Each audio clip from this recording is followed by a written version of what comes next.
Bismillahirrahmanirrahim. Bismillahirrahmanirrahim.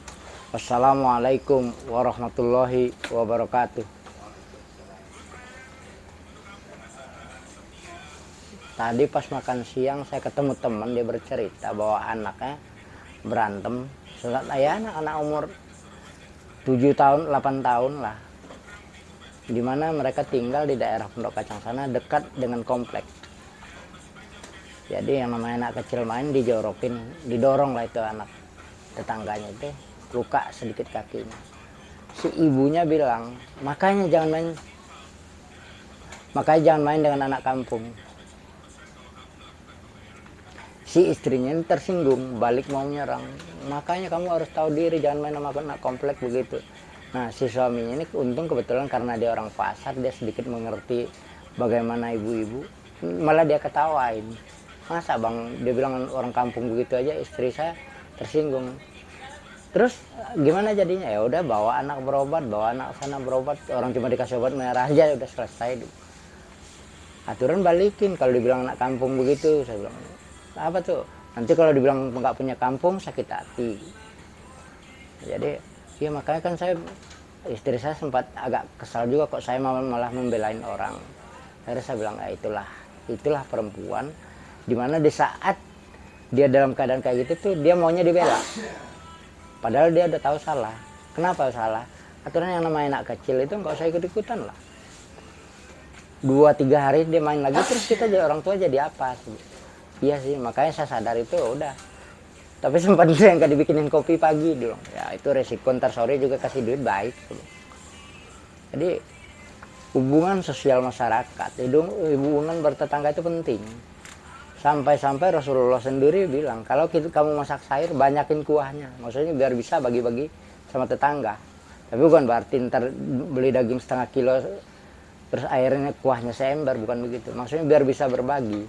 Karena tetangga itu saudara yang paling dekat.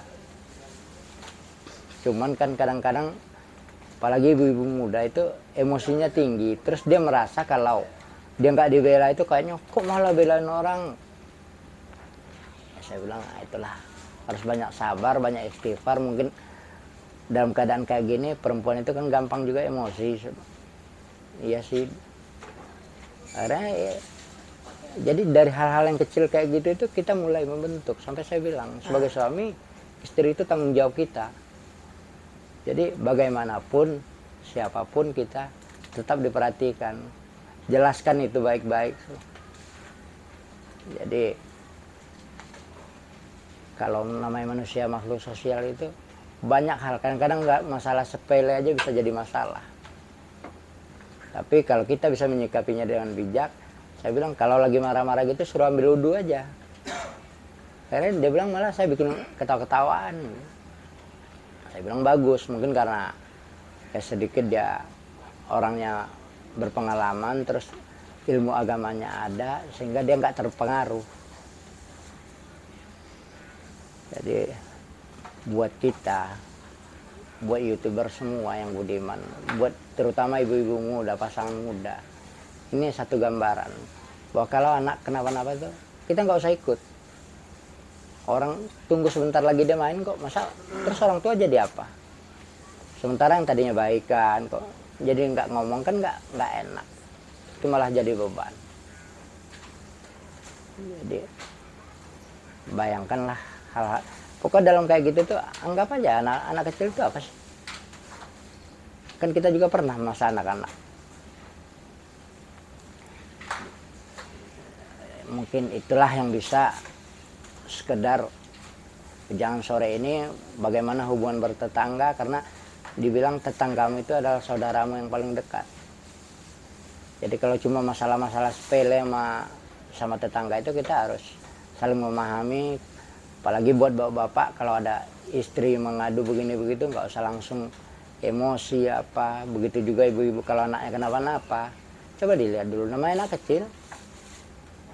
Jadi tetangga itu adalah saudaramu yang paling dekat. 2000 years later. Demikianlah obrolan singkat secangkir kopi sore mungkin dari saya, mudah-mudahan ada manfaatnya untuk kita semua. Wabillahi taufik wal hidayah. Wassalamualaikum warahmatullahi wabarakatuh.